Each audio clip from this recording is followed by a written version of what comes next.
Apocalipse capítulo 2, os irmãos que encontraram digam amém. Vamos ler a partir do versículo 8. E ao anjo da igreja que está em Esmirna escreve: isto diz o primeiro e o último, que foi morto e reviveu. Eu sei as tuas obras, e tribulação e pobreza, mas tu és rico.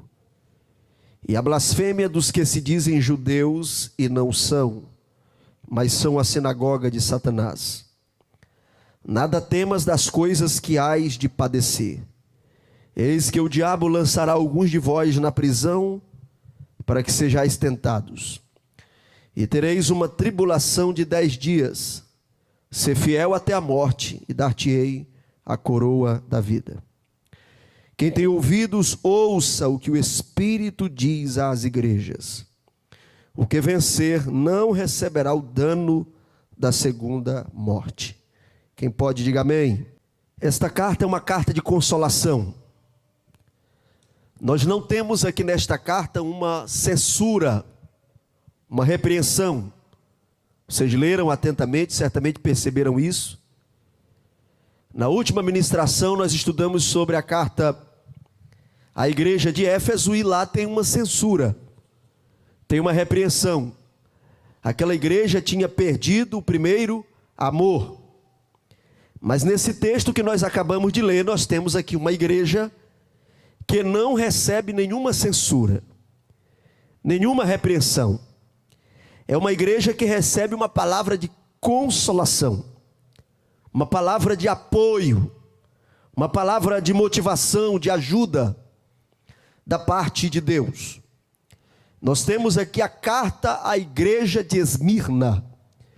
Essa cidade ela ainda existe, hoje ela tem o nome de Izmir. Está na parte ocidental da Turquia, é uma cidade portuária.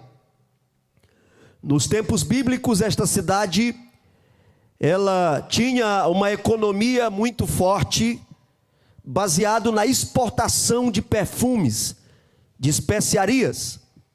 E a principal especiaria que era exportada era mirra. Exatamente por isso essa cidade recebeu o nome de Esmirna, que é em homenagem à principal especiaria que eles exportavam. Era uma cidade das fragrâncias, como era conhecida. Mas pelo que a gente acabou de ler aqui, a principal fragrância que existia naquela cidade era a igreja que estava plantada ali. O apóstolo Paulo diz que nós somos o bom perfume de Cristo. Amém ou não amém? Glória a Deus. O que chamava a atenção de Deus não eram as fragrâncias que os comerciantes vendiam, mas o que chamava a atenção de Deus ali era a igreja fiel que estava localizada naquela cidade. Você acredita que um crente fiel chama a atenção do céu? Você acredita nisso? Onde estão os crentes aqui que acreditam que o crente adorando a Deus, sendo fiel, ele chama a atenção de Deus? Bendito seja o nome de Jesus. E Deus se agradou dessa igreja. Diga comigo aí, Deus se agradou desta igreja. Queridos, a igreja que estava plantada na cidade de Esmirna era uma igreja que não estava desfrutando de prosperidade financeira. Essa carta aqui é um duro golpe na teologia da prosperidade, na teologia triunfalista, teologias que afirmam que se você não estiver prosperando é porque você está em pecado. Nós temos uma igreja aqui, olha aí o versículo de número 9, dê uma olhada aí no versículo de número 9. Capítulo 2 de Apocalipse, versículo 9.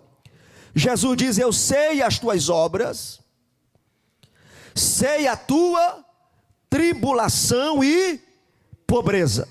Na economia da terra, nos valores da terra, era uma igreja pobre. Mas abre-se um parêntese aí, tem isso na sua Bíblia? Tem? Tem? Amém? Abre-se um parêntese e entra em cena a economia do céu.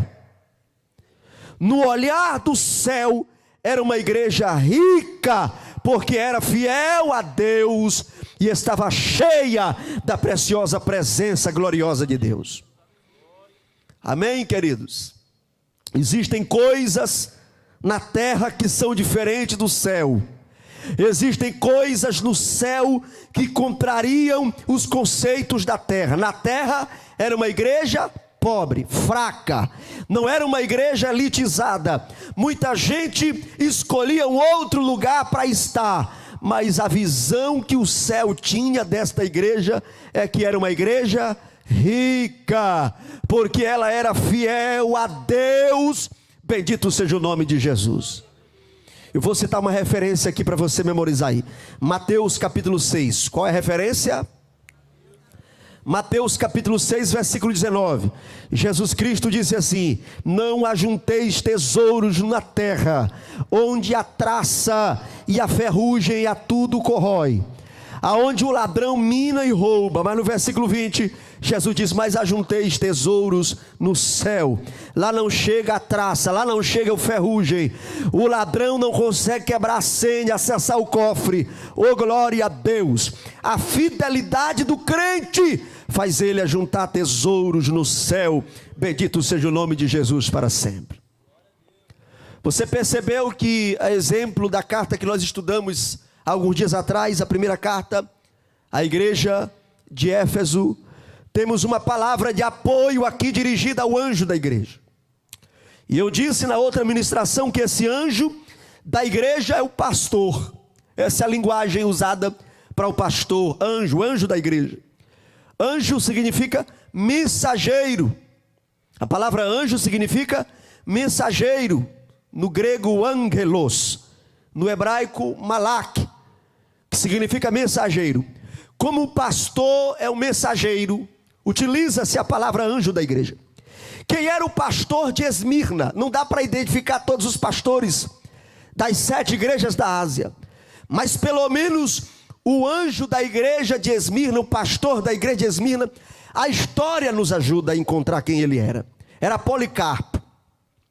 Policarpo não conheceu Jesus pessoalmente, mas foi um auxiliar de João. Foi João, o evangelista, que discipulou Policarpo, que ajudou ele a se desenvolver na fé. E Policarpo, ele não assistiu à igreja na sua pobreza a ser perseguida. Simplesmente Policarpo participou das perseguições, sofreu o martírio.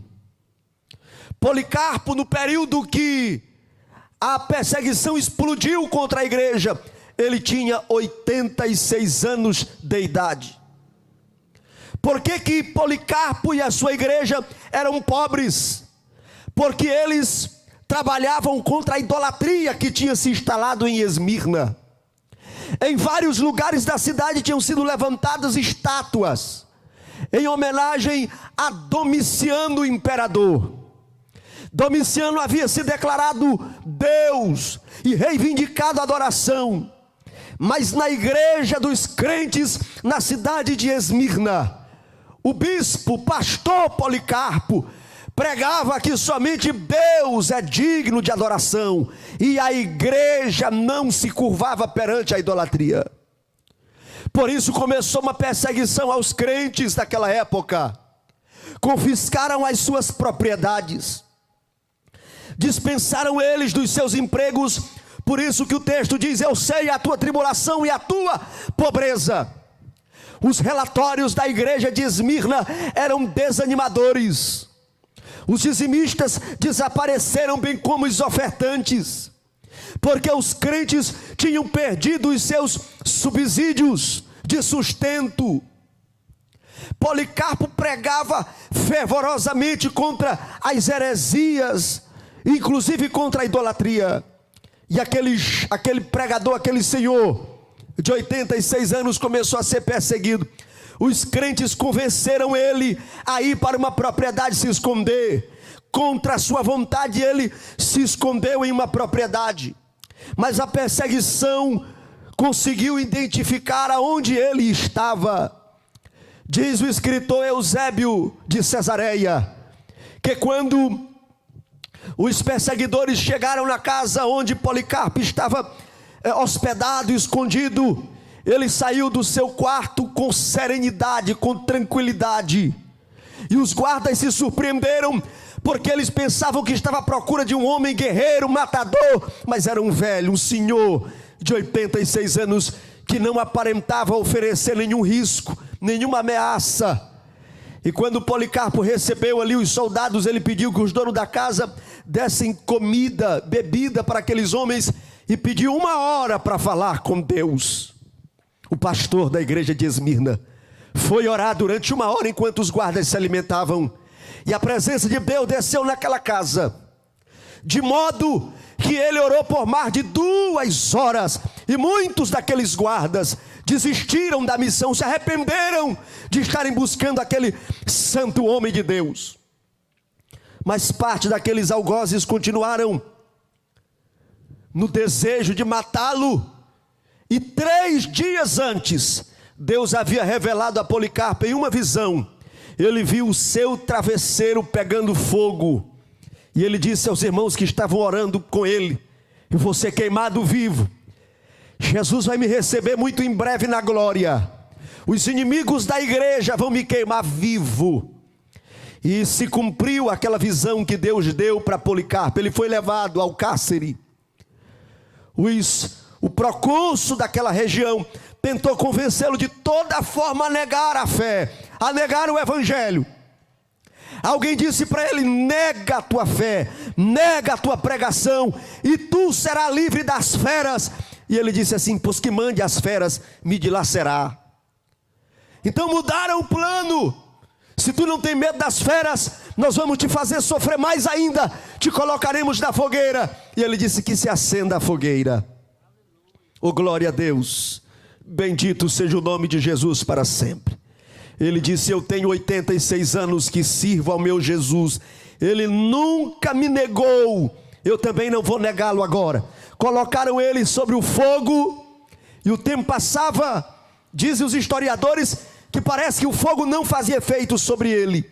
Então um soldado o atravessou com um punhal, e o seu sangue jorrou sobre aquela fogueira, e eles aumentaram o fogo, aumentaram a lenha, e Policarpo foi consumido pelas chamas, e o seu legado ficou para nós. Bendito seja o nome de Deus para sempre. Hoje nós estamos aqui conhecendo a sua história, conhecendo o seu testemunho, aleluia, conhecendo a sua coragem e fé, para que nós possamos ter isso como estímulo, para sermos cada vez mais fiéis a Deus. Hoje nós temos tranquilidade, temos um país que nos assegura o direito de culto, e às vezes nós queremos levar uma fé fracassada, fraca, aleluia, mas nós precisamos ter uma fé vibrante. Esse homem, o pastor da igreja de Esmirna, teve o seu corpo consumido pelas chamas da perseguição, mas a sua fé não foi consumida. Bendito seja o nome de Deus para sempre. Se você puder, levante a sua mão comigo nesta noite e glorifique a Deus. Deus vai te dar uma fé que a perseguição não vai ter condições de consumir. Aleluia! Oh, meus irmãos, eu não creio que nós seremos uma igreja fraca, fracassada. Eu estou acreditando que nós fazemos parte de uma geração de avivamento para a glória do nome de Jesus. Oh, bendito seja Deus para sempre. Bendito seja Deus para sempre. Esse é o anjo da igreja de Esmirna. Esse é o pastor desta igreja, Policarpo, que teve a sua vida tragada, que foi martirizado, mas não negou a fé. Essa igreja, ela sofria perseguição, seus bens foram confiscados, eles sofriam também a blasfêmia, está no versículo 9. Geralmente as pessoas criticam de quem está enfrentando um momento difícil. Irmãos, se hoje um pastor for queimado como Policarpo foi, muita gente vai começar a questionar: por que mesmo que ele foi queimado assim? O que é que ele estava aprontando? Por que que Deus não livrou? Nesses 2000 anos, irmãos, nós mudamos a nossa interpretação das coisas. Era privilégio para os primeiros crentes serem martirizados por amor a Cristo. Hoje, se alguém morrer num acidente de carro, a gente começa a suspeitar que estava em pecado.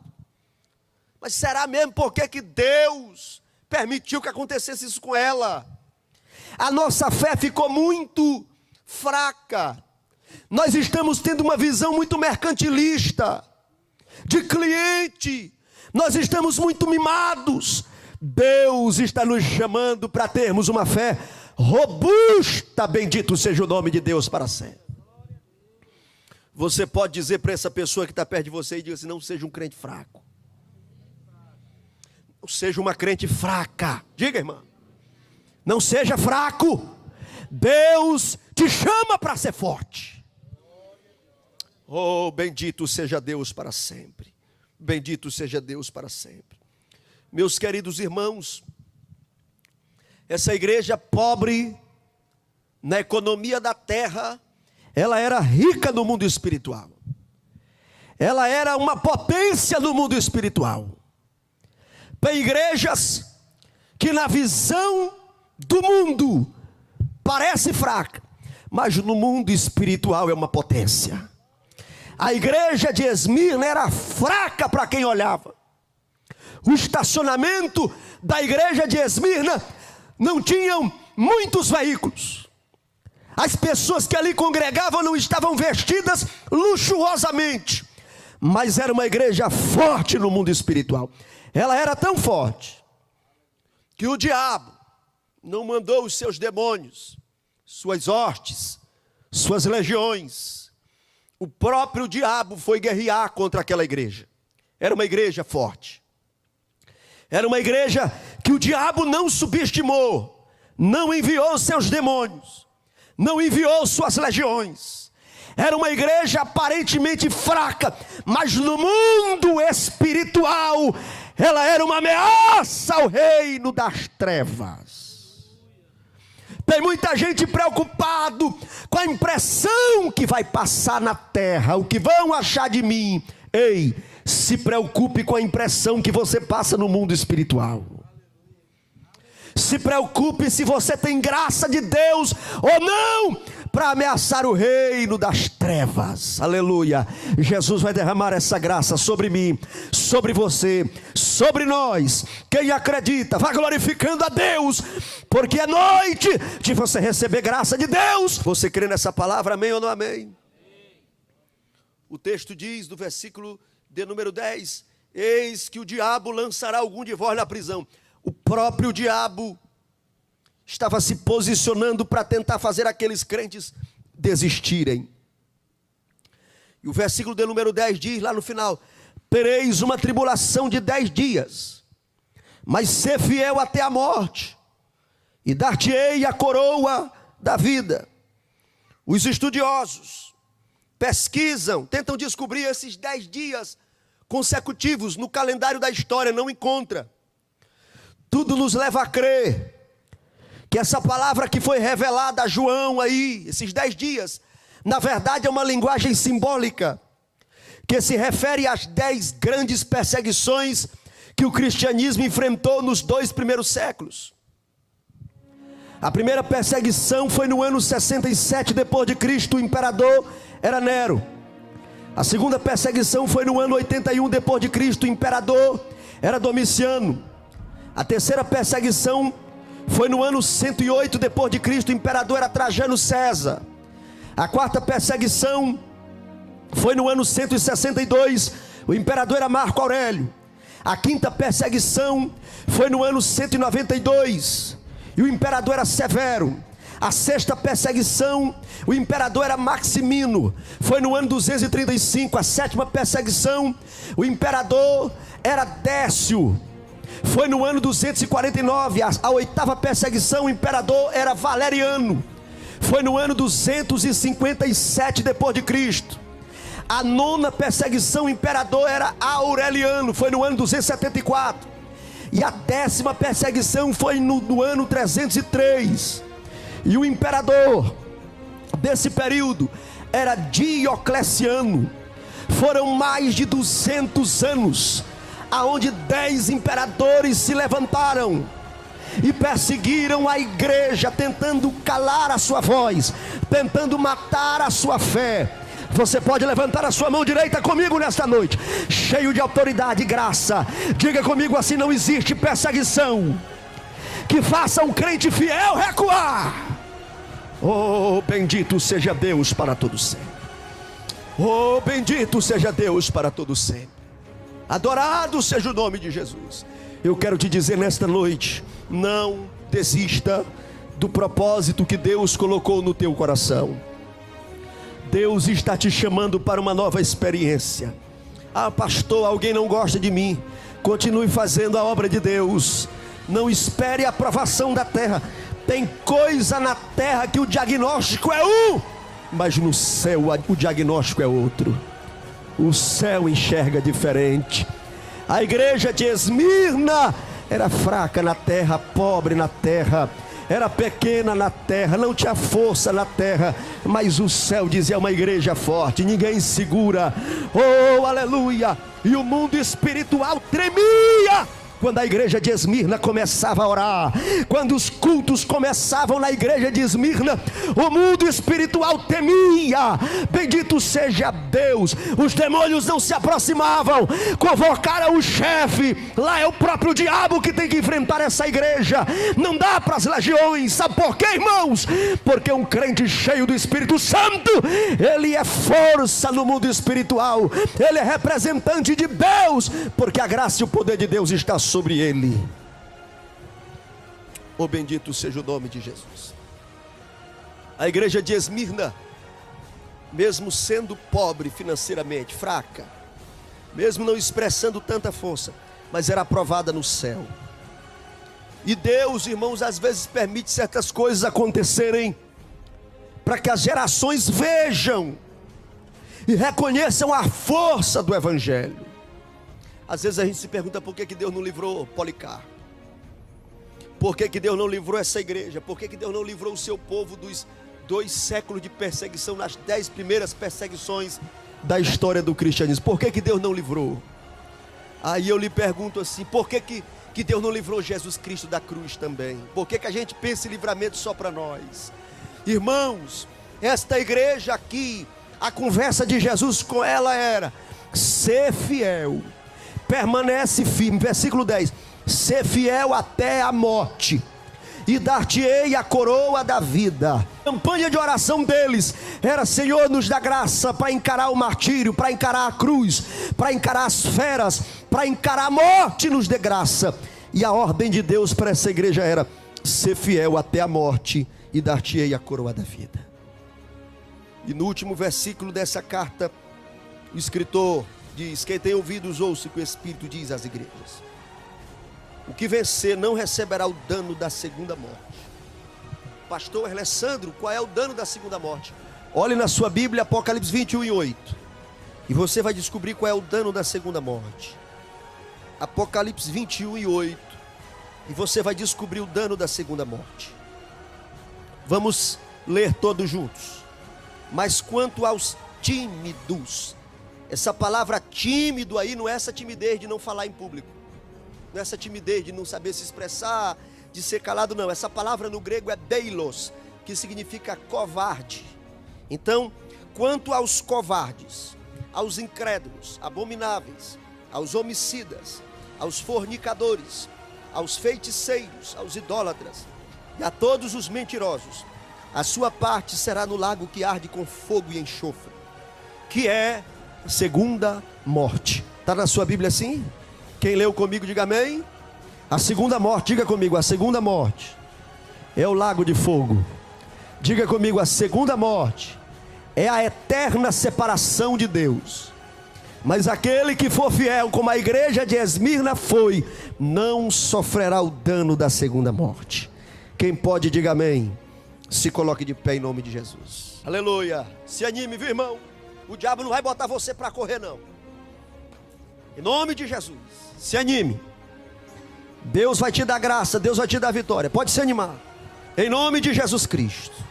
Em nome de Jesus. Eu estou te mostrando aqui crentes que viveram uma situação bem difícil. Nenhum de nós aqui passamos pelo que Policarpo passou, pelo que os crentes de Esmirna passaram, e eles nos dão uma lição de fidelidade. Não desista por causa de uma dor, não desista por causa de um problema. Ser fiel em nome de Jesus. Vamos. Senhor nosso Deus e Pai, nós te adoramos nesta noite, Senhor. Nós clamamos a tua ajuda, meu Pai. Senhor, vai fortalecendo cada crente que chegou aqui nesta noite. A história da igreja, meu Deus, nos mostra que nós não podemos recuar. Senhor, os teus servos que vieram antes de nós não temeram a morte. Por isso, meu Deus, nós não vamos desistir jamais, não vamos recuar. A tua presença está conosco. Oramanda sera maturi amai, elema shura canderrácia. Ó Deus dos céus todo-poderoso, Deus que tem poder para quebrar os laços da morte, do inferno, toda ameaça do diabo que tenta deter a igreja através da perseguição, da tribulação, que possa ser recuado pelo poder do nome de Jesus. Somos uma igreja que tem sobrevivido às perseguições ao longo dos séculos, na força da fé, no poder do nome de Jesus. E é nessa força que nós vamos continuar, é nessa força que nós vamos avançar, porque nós fazemos parte desta geração de Esmirna. Nós somos o bom perfume de Cristo e seremos fiéis até a morte. Não sofreremos os danos da segunda morte, porque o céu espera esta igreja. Levante a sua mão e vá dando glória, que Jesus está te fortalecendo. Finalize este culto glorificando a Deus, agradecendo a Deus, porque você faz parte desta história, desta família. Você faz parte desta igreja que é o bom perfume de Cristo. Em nome de Jesus, em nome de Jesus, continua conosco, Senhor. Senhor, nos fortalece. Se alguém aqui esta noite chegou triste, desesperado, muda esta situação agora. Muda esta situação. Muda esta situação pelo poder do nome de Jesus. Pelo poder do nome de Jesus. Pelo poder do nome de Jesus. Que a graça de nosso Senhor Jesus Cristo e o amor de Deus nosso Pai e a consolação do Espírito Santo seja com todo o povo de Deus hoje e sempre. E todos digam amém.